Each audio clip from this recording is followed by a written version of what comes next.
Hello and welcome to the Armenian News Network. Groong, I'm Asbet Bedrosian. Before we begin the show, we'd like to request that you subscribe to our YouTube channel and follow us on Twitter. Our links are on our Linktree page. Check us out. All right, on with the show. This episode was recorded on October 19 and 20th, 2022. Over the past month, Los Angeles politics were racked by a scandal that followed the Los Angeles Times leaking a secret recorded audio tape of a meeting between LA City Council members, during which a few of them made racist comments aimed at various LA communities. To get a sense of how this scandal is echoing inside the Armenian community, and also their thoughts about the politics around Armenia and the South Caucasus, first we're going to talk with Ardashes Ardy Kassakhian, who is a Glendale City Councilman and the current mayor of Glendale. And then we'll talk with California State Assembly member Adrin Nazarian from the 46th District representing the San Fernando Valley. He is also mentioned in the audio. We're here with Glendale City Councilman and current mayor of Glendale, Ardy Kassakhian. Hello, Ardy. How are you? Hi, how are you, Asbet? I'm well, thank you.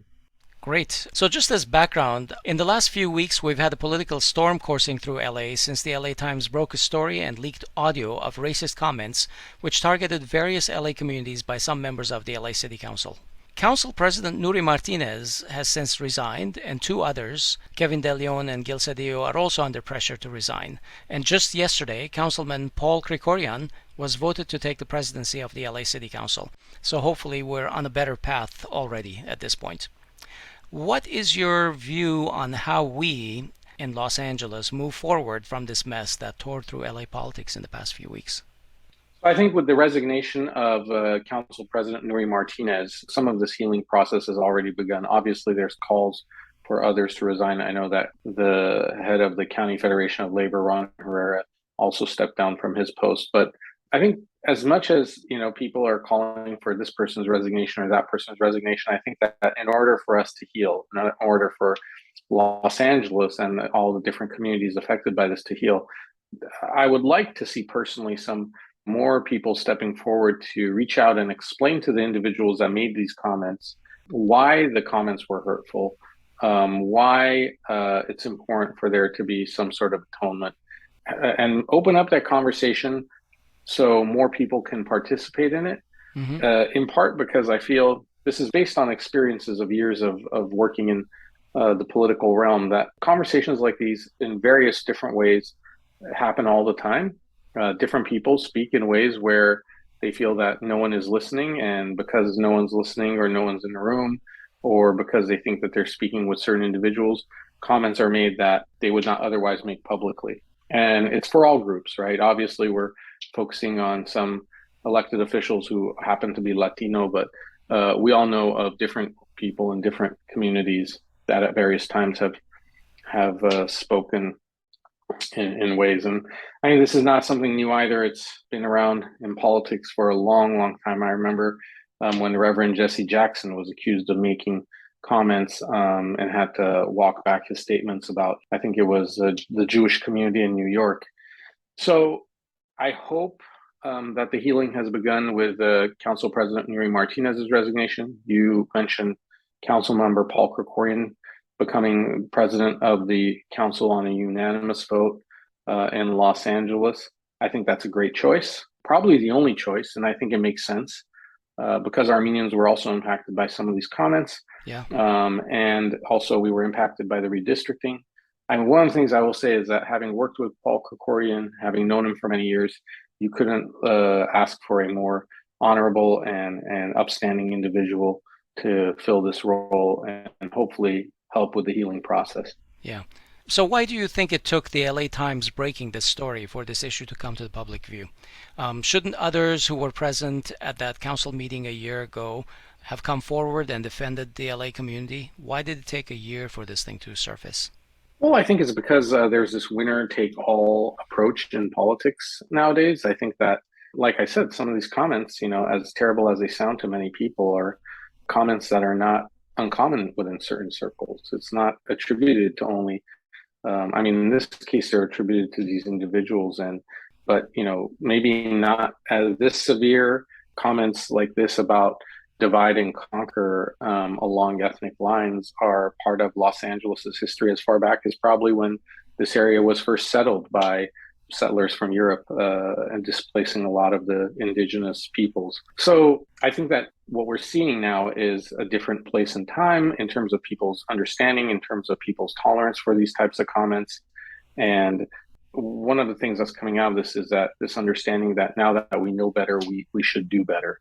Yeah. And, that wasn't the case. I mean, I can tell you that 20 years ago, we don't even have to go back 20 years ago. I remember when we were having elections for the Democratic Party delegates, and we had Democratic Party officials singling out individuals there who were there to vote, only the ones who looked either Middle Eastern or Armenian, and asking them for proof that they were registered Democrats, which was a requirement to be able to vote in that election. Yeah. We complained to the party, and our complaints fell on deaf ears. And no one from the party stood up and said, that's wrong, you're racially profiling, like, how dare you? But there's this zeitgeist now, there is this, again, we're in this place where a lot less is tolerated.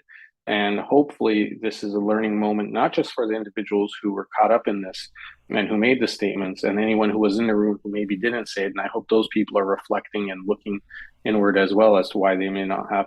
But hopefully it's a moment for everyone on all sides of the political aisle, but specifically those individuals who align themselves with a party that claims to be a party of minority rights and advocacy, but have turned a blind eye to the suffering of others and the oppression of others, to look at themselves and say, are we doing enough? Are we doing enough to give other communities a voice?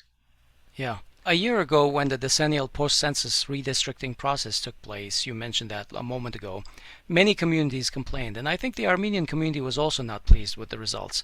Absolutely. And I have a couple of questions. First, can you talk a little bit about how the Armenian community leaders felt about the outcome of that redistricting and why? Yeah. I think, first of all, as an Armenian, I would label myself, or I will be labeled, I'm sure, by others, an Armenian community leader. And at the time it was happening and leading up to it, I was very upset. I'm upset still to this day that, like, for instance, the city of Glendale, which has always remained intact within one assembly district, was split between two assembly districts, in essence dividing the only concentration and highest concentration of Armenian American voters anywhere in the United States. One, wonders, why that was done, why split the city of Glendale into two pieces. Various groups were upset for various reasons, and I guess, depended on whose ox was being gored, and who was the cause célèbre of the moment. And so Armenians, who are oftentimes, I don't want to say late to the party, but even though we spoke out against it, our voices were not given much importance. Now, through these tapes, and I'm sure other conversations that have happened that we have yet to hear about, it's become clear that there was an effort to consolidate the power structure or the districts for certain groups. And as difficult as it is for people to wrap their heads around these conversations and why this happened, or the redistricting that we want to believe and think that is being done in the most appropriate and altruistic way, it just goes to show you that the words of Winston Churchill ring truer today than ever before, which is, there are no permanent friends or permanent enemies. The only thing that's permanent is self-interest, and every community is going to act in their own self-interest. And those comments, as terrible and hurtful as they may have been, were done in the context of a group talking about their own political self-interest. And that's what we have to get over as a community, as a city, as a region, as a country, as a whole, and realize that we are our brothers or our sisters' keeper. We have to help each other out. So yes, Armenians are in a worse place now with the redistricting, but I do like what Council President Paul Krekorian has said for the city of Los Angeles, which is to expand the council seats, to spread the power among more people, to make sure that there's a new redistricting and independent districting process to draw these boundaries. Because, look, again, we can focus on Armenians. I can certainly talk about Glendale, the city where I serve. But I was very upset when there should be a seat or boundaries that can be drawn within Glendale that would afford the Korean community a Korean elected leader that represents Korean Americans and Korean businesses within Los Angeles. I mean, we have They're the third largest community in Glendale. Yeah, well, in Glendale, certainly. And by the way, I've been an advocate for districts in Glendale for some years now, and expanding the number of council seats in Glendale as well. I think that more representation is better. I think the more accessible elected officials are to their constituents, the better, which is one of the reasons why I've advocated for having council meetings within the communities. And it's the reason why I hold office hours twice a week, once in the north part of the city, another time in the south part of the city. And I'm always trying to figure out ways how I can expand that to more neighborhoods and more places. But in a city like Los Angeles, you're talking about a juggernaut, and Right. it has had the same structure for as long as it's been around. And I think it's appropriate for Councilmember Krekorian's comments and his calling on his colleagues to help spread that out. And maybe the influence and the power held by individual council members will be diminished, but it will be diminished for good reasons. So do you think that those results from a year ago are going to be revisited now that we know I maybe would that hope so. process was compromised by some racist undertones or even objectives? Perhaps, but I mean, I don't know what the legal. If it's revisited, it will be revisited because of a public willingness to revisit them. And this is where we get into, again, this political, whether it's horse trading, whether it's manipulating, and time will tell. I certainly hope Council President Krekorian's efforts are genuine. I hope that he will remain president beyond when the new council is seated after the November elections.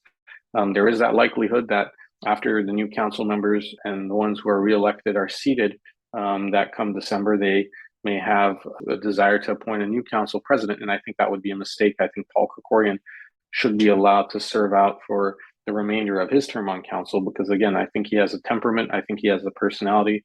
I know him to be an honest and sincere person. He's a man of great integrity. Absolutely. So I think that I'm hoping that will be the case. And I hope that, if there is a willingness, it has to come again from these folks. And it'll be a show of genuineness about everything that they've said, where it's not just about removing certain people of political power and removing people of and stripping them of their authority, but then really looking at how Los Angeles can best be served. Yeah. So this might be a little speculative, but how does this entire episode affect the LA mayoral race? Does it tip the balance in either direction? And is this council ready to work with either new mayor, either Karen Bass or Rick Caruso? Yeah, well, I couldn't speak to that. And again, all of this is just me stating my opinion because, I'm a mayor in Glendale. I'm on the city council here in Glendale. It's very, I don't want to say it's not impossible for me to talk about LA politics because we interact with LA, city of LA on a number of issues. I serve on the Metropolitan Water District Board of Directors. I have worked with city of LA political figures for many, many years now, including prior to my election to public office in 2005. So I am going to take a little bit of liberty in speculating as to what can happen. I will comfortably say this, that I think that unfortunately what this does, along with the prior scandals out of LA City Hall and some of the indictments of individuals and FBI investigations and the corruption cases that have come out, unfortunately, the one thing it certainly does is erode people's trust, faith in the public officials.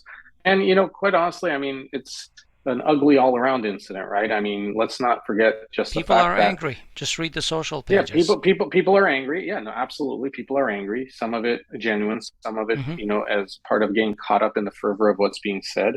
I wasn't in town when this story broke. I was actually traveling out of town for work, and I followed it. Obviously, I tried to follow it as closely as I could, but again, I've been waiting to see who comes forward and says, okay, like, how do we bring everyone together and have an honest dialogue?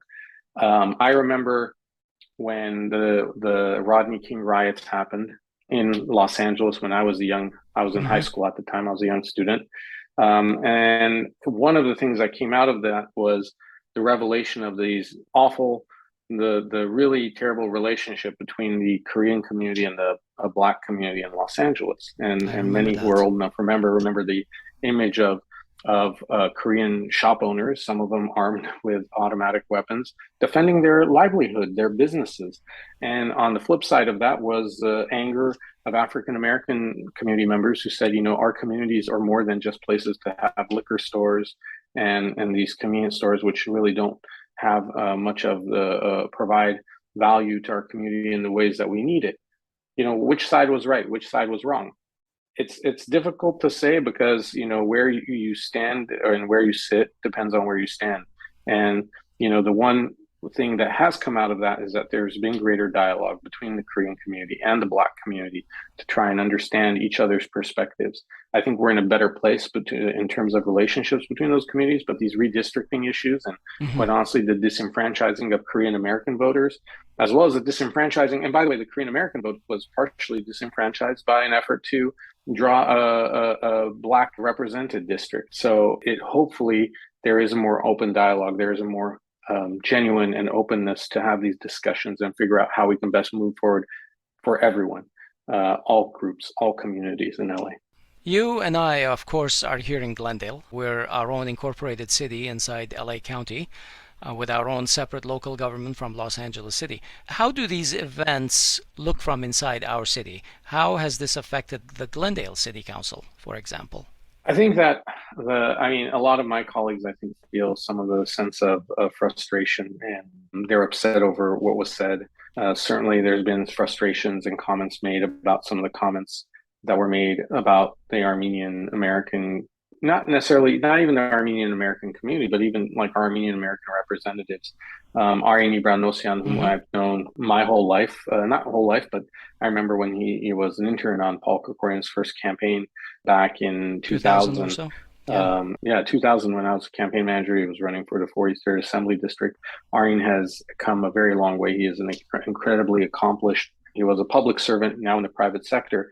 And, to have the names, for me, what's something that's really unfortunate, and what, it's something that many Armenians may be listening to this can relate to, is the fact that, there's Adrin Nazarian and Ardy Goodbye, and they couldn't even figure out who was who necessarily.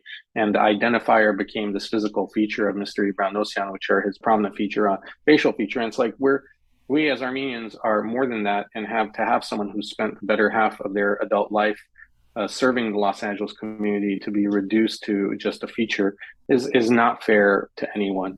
And I think he, even if it was said, or what was said about him was not done with the intention of hurting an entire community, I think every Armenian, when they heard the tape, kind of related to that. I mean, I've had my last name mispronounced multiple times. I've been called Ardy Kardashian. The same. You wouldn't believe how many ways my name has gotten sliced.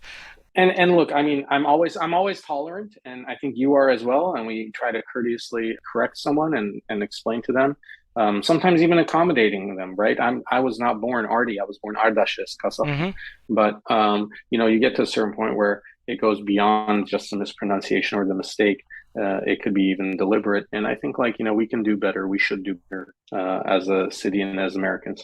So how do you rate the atmosphere in our Glendale City Council? I mean, I think that I can't speak for my colleagues, and I would be very reluctant to do that. But I know all of my colleagues are good public servants who mean to do well. And I think that there is probably at least some degree of shock and people being upset by all of this. But I would ask to speak to each of them individually. I don't want to speak for the whole group. Yeah. Well, we're a much smaller pond. Everyone knows everyone. So, and part of this is, part of all of this is also, it plays into this world of political gossip and whispering, right? So as soon as it happened, like first one was like, well, I hope Armenians aren't also mentioned. And then when Armenians were mentioned, it's like, well, did you hear what they said? And, what else did they say? And what else is going to be on these tapes? And it's like, let's imagine that what the tapes say is the worst possible thing we can hear, right? Let's imagine like it is the worst of the worst. The question becomes, once we've heard it or we can imagine it, how do we move forward? I mean, these are folks who, they're going to be our neighbors. I'm sure the views that were expressed on those tapes are not ones that are held solely by individuals in seats of power. They're definitely held to a higher standard. But, we know that comments like that are made everywhere from playgrounds to high-level offices to the halls of power. So what do we do to change that culture? What do we do to also change the way we feel about each other? Okay, Ardy, let's briefly turn our attention to the international scene. In the context of developments in the South Caucasus, how can we in Los Angeles support a fair outcome for Armenia? And I'm specifically referring to one, Azerbaijan's constant and unprovoked attacks on Armenia, invading its sovereign territory, killing civilians, committing war crimes by executing soldiers in captivity. You've seen the horrible videos. And two, the ongoing Turkish Armenian so-called normalization process, which is just an angle for Turkey to pressure Armenia into conceding to Azerbaijan. So how can Sure. we help? So I think one of the ways is to use the channels that are already available to us, and that is, whether it's our Armenian National Committee of America or the Armenian Assembly of America, to go on their websites, look at the action alerts, just make sure that you're keeping up with the quickly moving developments in the House of Representatives. We've had legislators, now we've had a second congressional delegation visit Armenia. Hopefully these members of Congress are not just being human shields against Azeri shelling, but they're actually having constructive dialogue about how to have a resolution to the conflict, but more importantly, I think to hold Azerbaijan accountable for their attacks on Armenian Yeah. soil, their ethnic cleansing of the indigenous people of Artsakh.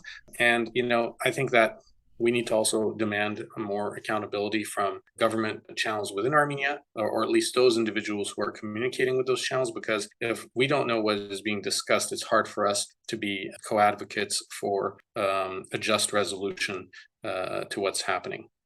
I think that as Armenians, there's a lot of people doing a lot of different things. I wish I could tell you that an ideal thing would be for us to coordinate our activities, but I know better than that. It's very difficult. There's once or twice a year, or very few occasions, including the war in 2020, when everyone kind of unites around and rallies around a single cause. But I think that one of the things that we can continue demanding of the international community is reminding folks of Azerbaijan's war crimes, human rights violations, prisoners of war, that they continue. They're really hostages right now at this point. They're no longer prisoners of war, and demanding that Azerbaijan is sanctioned, that the Republic of Turkey is sanctioned, that they comport to the human rights standards that the rest of the world expects them to, and to not allow for these excuses. I mean, Aspen, we live in challenging times. I mean, that was a heavy sigh, I know, but That's an you look at what's understatement. happening, and you look at the most recent declaration between Russia and Turkey about making Turkey a hub for gas distribution to Europe and providing for their energy needs. And it's like, I posted on Twitter recently a cartoon from the Dayton, Ohio, from the 1920s, which had a caricature of a Turkish Pasha type figure holding a bloody sword, standing over a map of Asia Minor. Behind him, it said the Armenian massacres, and it says, bah, the price of war is oil, or something, right? Alluding to the fact that coming out of the genocide and at the end of World War I, a lot of Armenia's interests and the justice denied to the Armenian people was sold at the price of access to oil in the remnants of the Ottoman Empire, Iraq, Syria, other parts, same places that we're reading about in the news today. And of course, the site of the world's first oil boom, which was the Caspian in Baku. So this, in the words of Yogi Berra, since we're in the middle of baseball playoffs, this is like deja vu all over again. But we cannot take our foot off the pedal. As Armenian Americans, as American citizens, we have an obligation to put pressure on our elected officials to pay as close attention to the needs of the Armenians who are now fighting for survival, who are in an existential struggle. What's your view of the negotiations between Armenia and Azerbaijan under the auspices of the European Union? What do you think about them? I mean, I don't know if I have much faith in anyone, but I think at this point you have to put your faith in something. I'm hoping that if there's sincerity to the words spoken by French leaders and Macron, and I think that anything that will help maintain this somewhat tentative.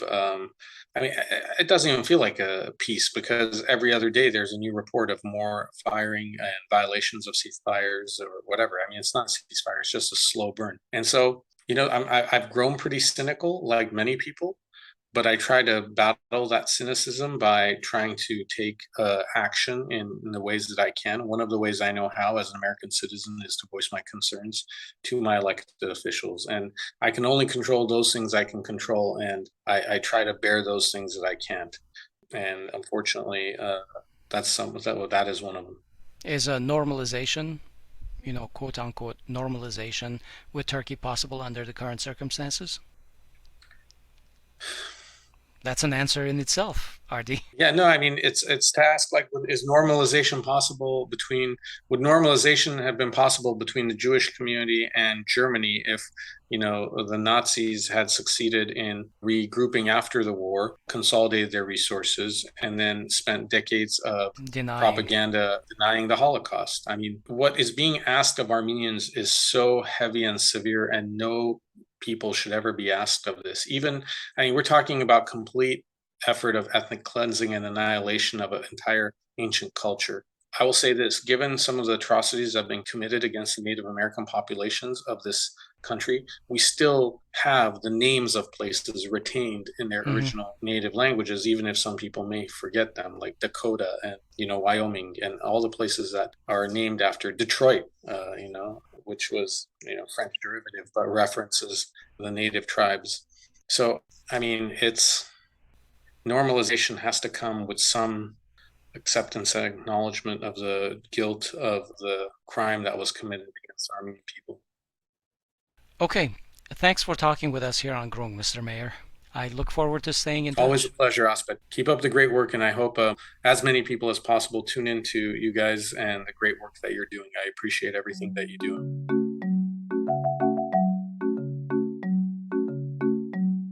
All right, we're here with California State Assemblymember Adrin Nazarian from the 46th District, representing the San Fernando Valley. Hello, Adrin. Welcome to the show. How are you?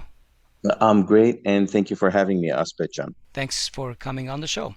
Adrin, what's your view on how we in Los Angeles move forward from this mess that tore through LA politics in the past few weeks? It seems to me like there needs to be several steps before there is reconciliation or a path forward through reconciliation in the city.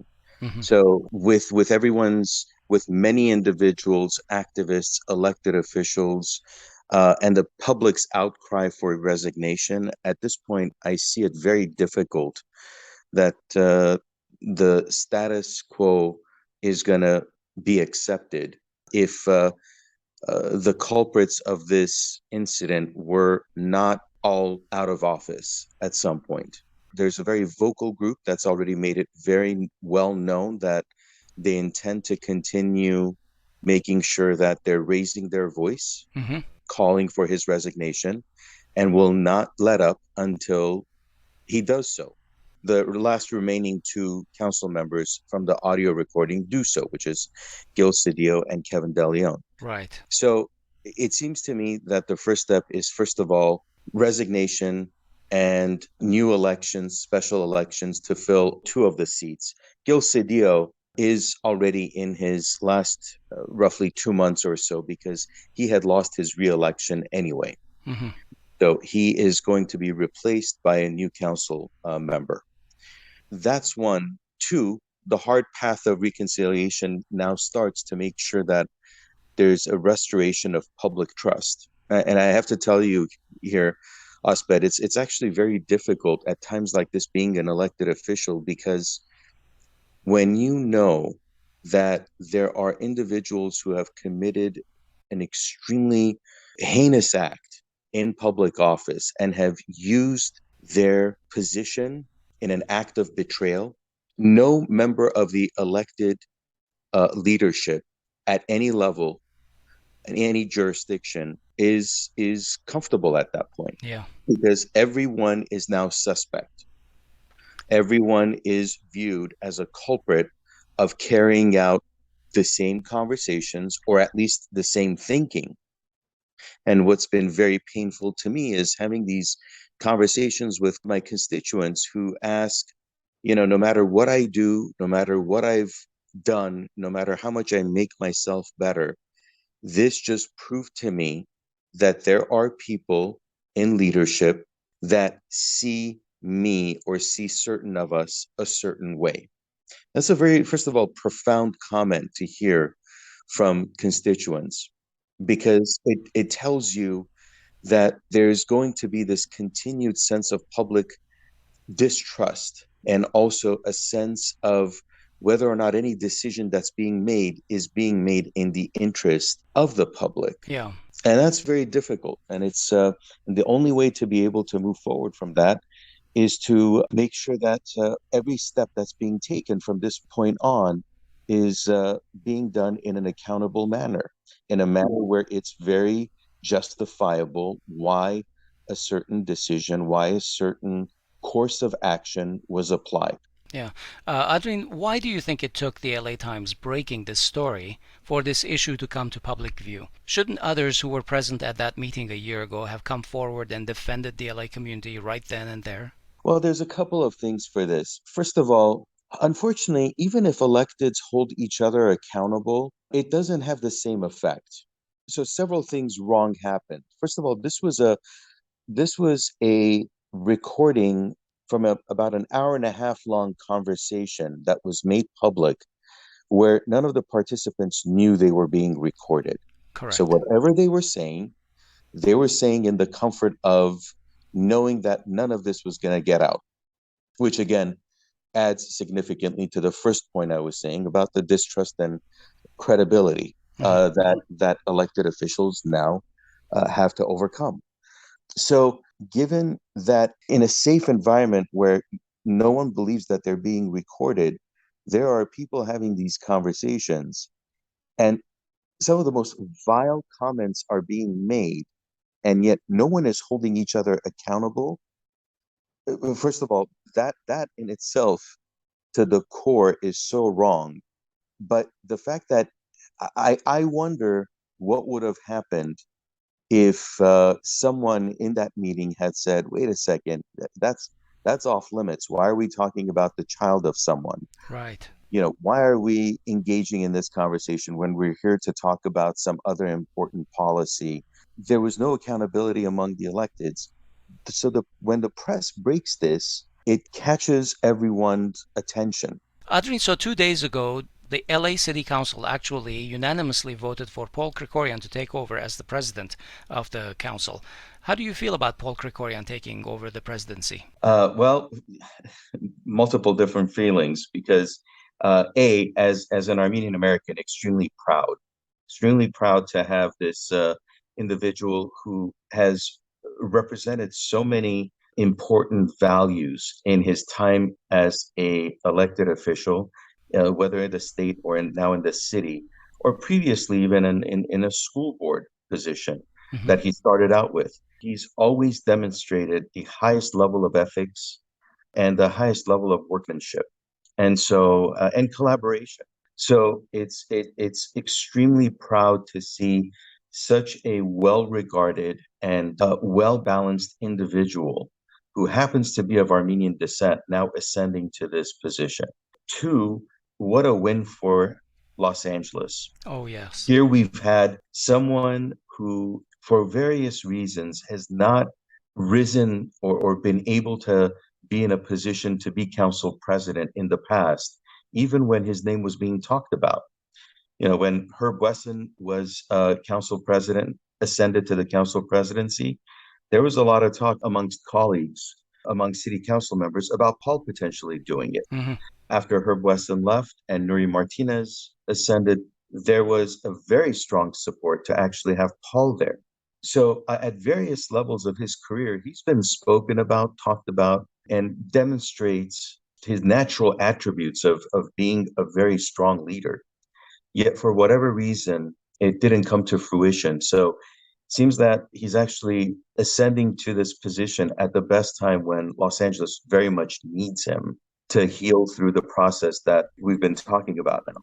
Yeah, he's a deeply dedicated man. He is. And then I gotta say, Azerbaijan, on a personal level, I guess point number 3 would be that given that how Paul and I have worked very closely, I was his campaign manager. I've been his chief of staff for his first 6 years of office, 3 years in the assembly, 3 years in city hall, and we've constantly worked in tandem while I've been in office the last 10 years. It's just it's wonderful to see that someone of his character and capability is being recognized and now has a platform to be able to restore the credibility of the institution he's in. Adrin, a year ago, when the decennial post-census redistricting process took place, Many communities complained, and I think the Armenian community was also not very pleased with the results. I have a couple of questions here. First, can you talk a little bit about how the Armenian community leaders felt about the outcome of last year's redistricting and why? So this is a process. First of all, I got to say thank you very much for bringing this question up. Mm-hmm. This is a process that, as important and critical as it is, it still does not sometimes garner the participation and the engagement that it demands. And not just needs, but it demands. Because again, this is the process where every 10 years we reevaluate if the demographic shifts in each district needs to be done, it readjusted so that there's equitable representation. That's the whole concept of this. So when we do that, we then take into consideration how we can draw up new lines that protect minority communities, that protect the interests of those that have not been well represented in the past, or make sure that we're empowering communities, especially minority communities, that could actually gain in the process and have more of an opportunity to be represented. I mean, the goals are really wonderful and important to pursue. Yet, in all of this, there's a lot of politics and gamesmanship that's Oh, yeah. so the process itself demands that everyone is at the table and participating. Because if you're not at the table, then you're the one being served on the dinner menu, as you know, the saying goes. So you need to be very much engaged and you need to advocate fiercely and you need to organize your community to come to the table and to cogently express why it's important for their voice to be heard and for their communities to be protected. So as much as the Armenian community got engaged at some point, some individuals were not really involved from the get-go. Some organizations were not involved from the get-go. Again, because the process isn't really done in a way where it really brings everyone together. So, do you think that those results will now be open to be revisited now that we know that the process was maybe compromised by racial undertones or maybe even objectives? It depends where the Attorney General's investigation takes this. If they want to look at redoing the whole thing, then that's their prerogative.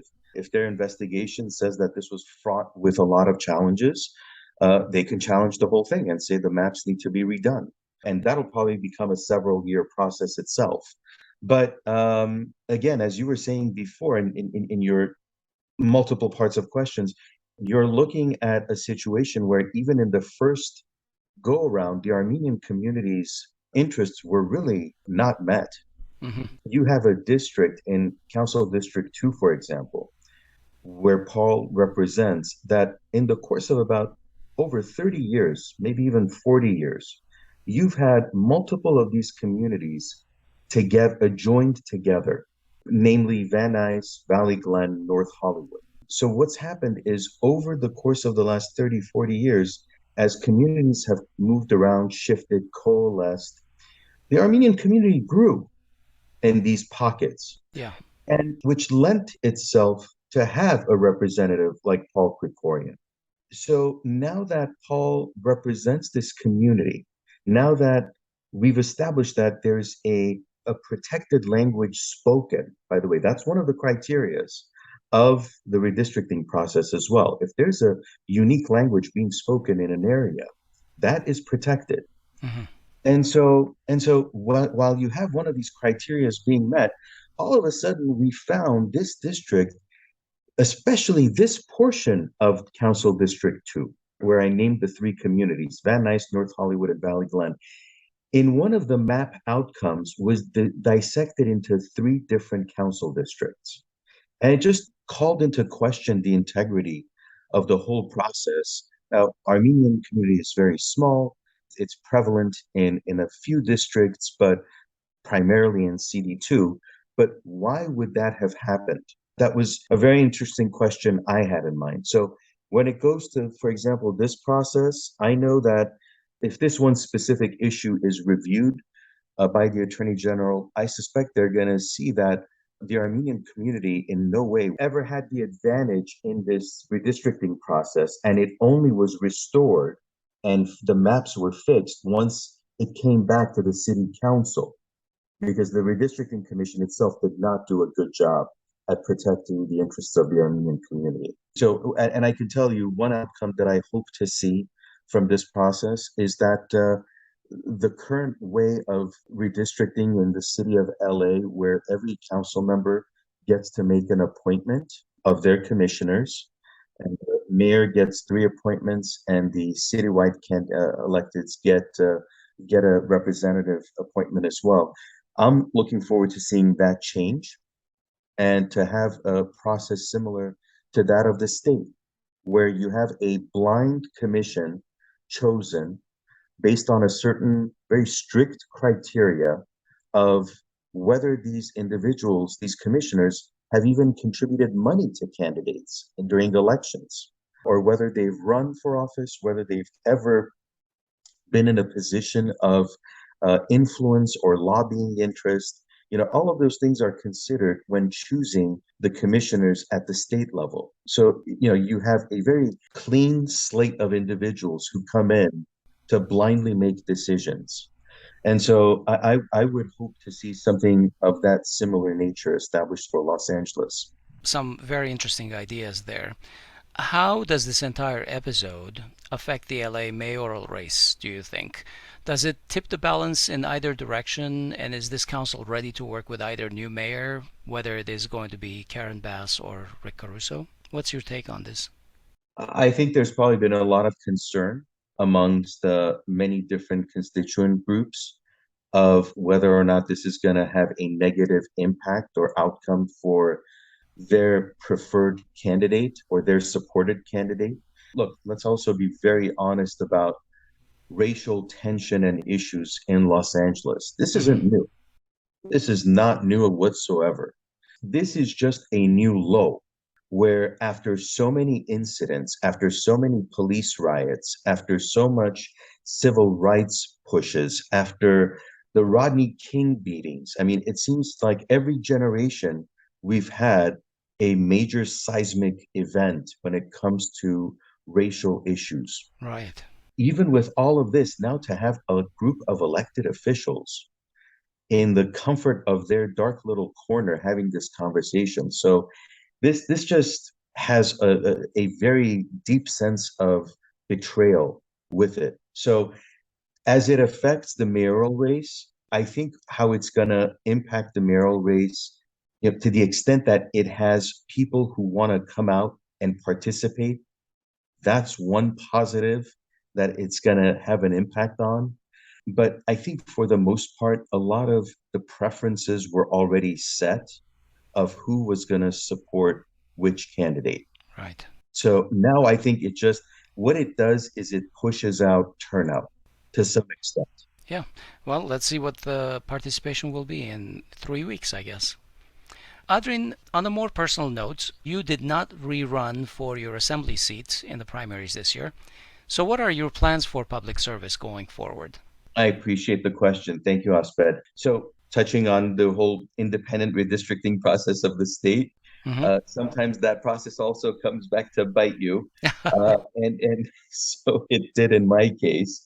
Well, it created a situation where it split my district into 4 different adjacent districts. And I had the option to exercise. I have one more term in for the assembly, and I could have exercised that and run against one of my colleagues, but it just did not make sense to go through a very vicious Democratic primary fight against a fellow Democrat, just to serve for one more term, where during that term I'll be now running for city council in LA.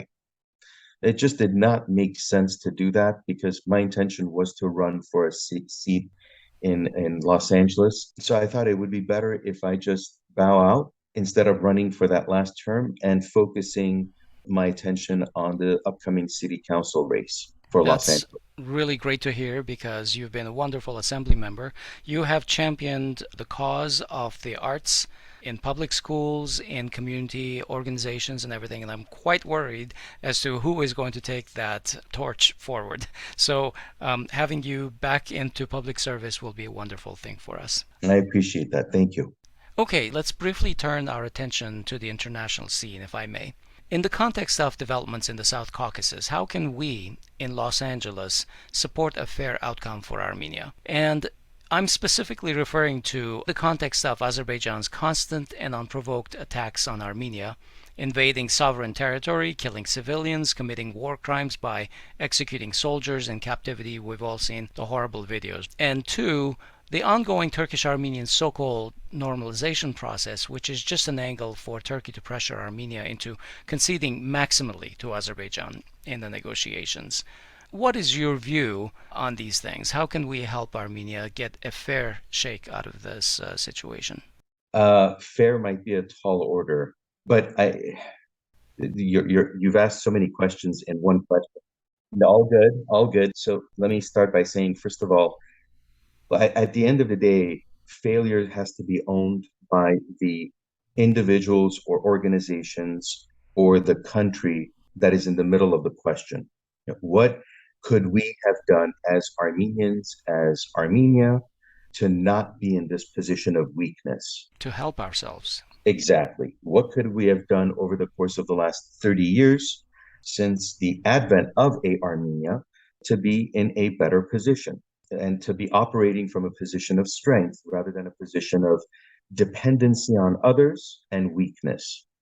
And so that's first and foremost, and which calls upon for a whole host of things to have happened. But as for at least a whole host of things to happen in Armenia, but then it also calls for certain things to happen in the diaspora. In the diaspora, I feel like we've struggled at sometimes better educating our neighbors and our community leaders, mainstream community leaders, about what is going on in the Caucasus and the threat that is always surfacing against Armenia, and a very critical role Armenia plays actually in the geopolitical sphere.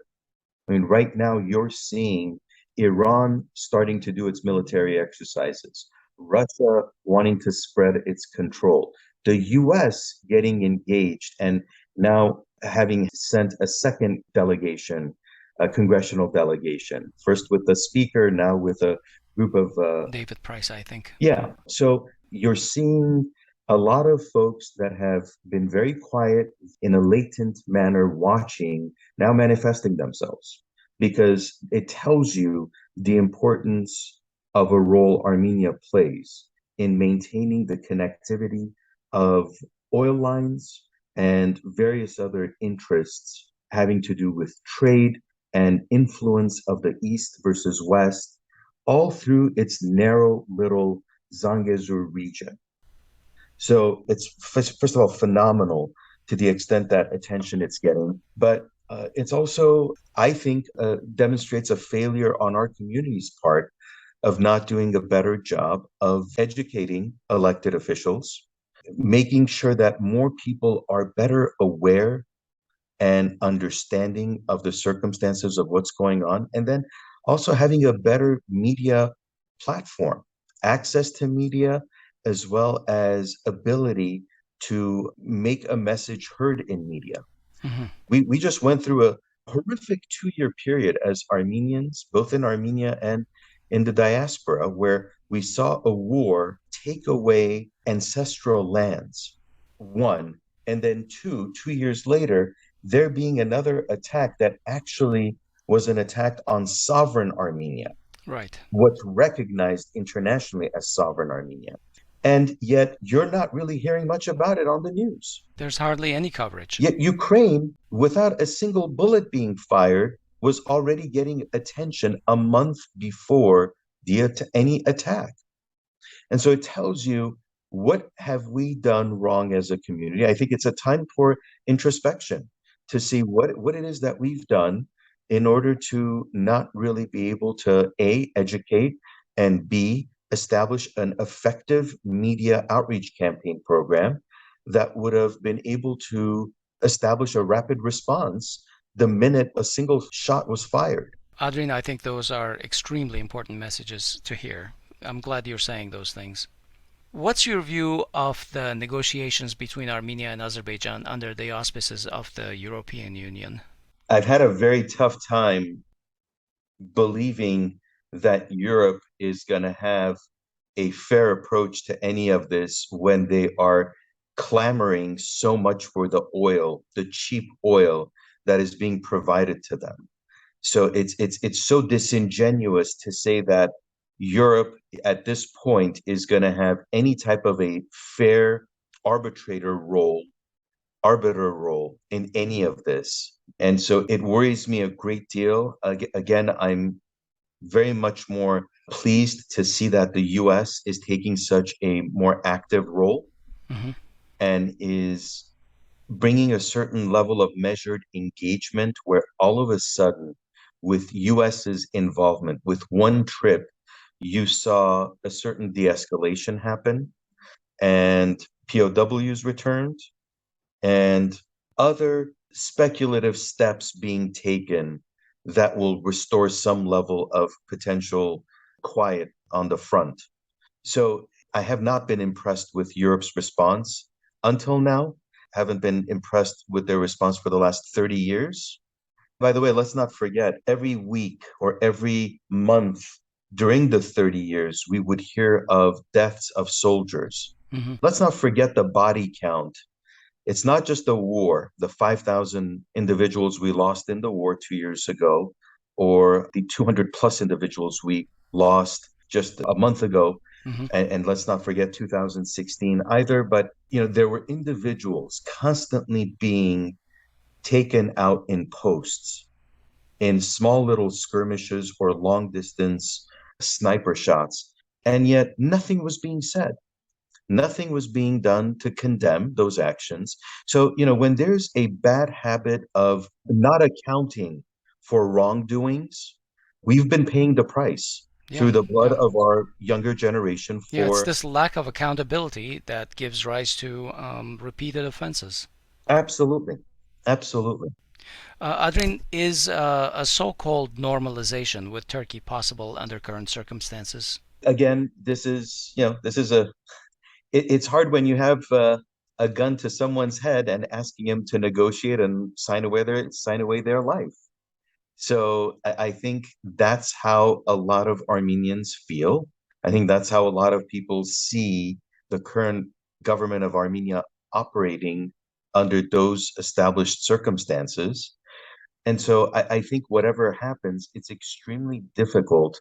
And this government has a very difficult task to be able to explain how it's trying to maneuver in establishing a long-term peace process. The current circumstances just make for a very fraught and suspect terms as you're trying to figure out how to go about fixing something. So I think it's going to be extremely difficult. But at the same time, also, there's so much happening right now that I don't think we are privy to. Yeah, there's a lot we don't know. There's so much taking place that I also wonder what are some of the things that we're going to be hearing about in several months' time or several years' time of the constraints and the challenges and the different circumstances and the pressure points that the current Armenian government is dealing under in order to at least work through a certain framework of trying to establish long-term peace right now. Okay. Well, thanks for talking with us here on Groong, Assemblymember Nazarian. I look forward to staying in touch with you. Likewise, Aspet. Thank you for having me. All right, that's our show today. As always, we really want you to subscribe to our YouTube channel and follow us on Twitter and like our Facebook page. We'll talk to you soon.